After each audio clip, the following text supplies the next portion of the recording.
זה? דיוויד, אתה דורך לפני השלב האחרון? לא, דיוויד, זה לא יודע. אתה עומד, אנחנו עושים עליך פוקוס, אבל צריך להיות לחזור לאותו מקום. שזה סימון. תעבוד רגע.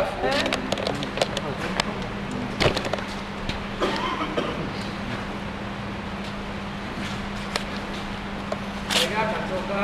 אוקיי. מובן, דיוויד? תוריד את יד שמאל.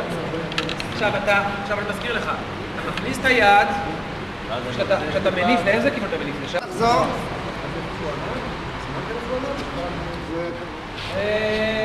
אקשן. שים לי מצלמה על החוץ. תביא לי איזה רואה משהו על ה... לא, באמת.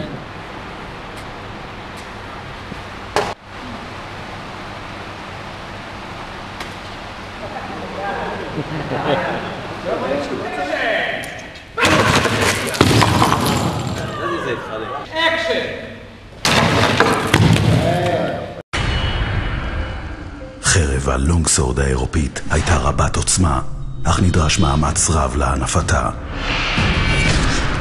היפנים עשו את זה טוב יותר. הקטנה, חרב שחושלה משני סוגי פלדה, כדי להעניק לה עוצמה אדירה, לצד הנפה קלה ומהירה יותר.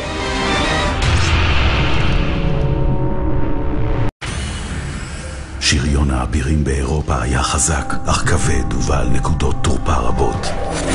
היפנים עשו את זה טוב יותר. האויורוי, שריון שנבנה מאור וממתכת, כדי להעניק לו חוזק ועמידות מצד אחד, ומשקל קל במיוחד מצד אחר.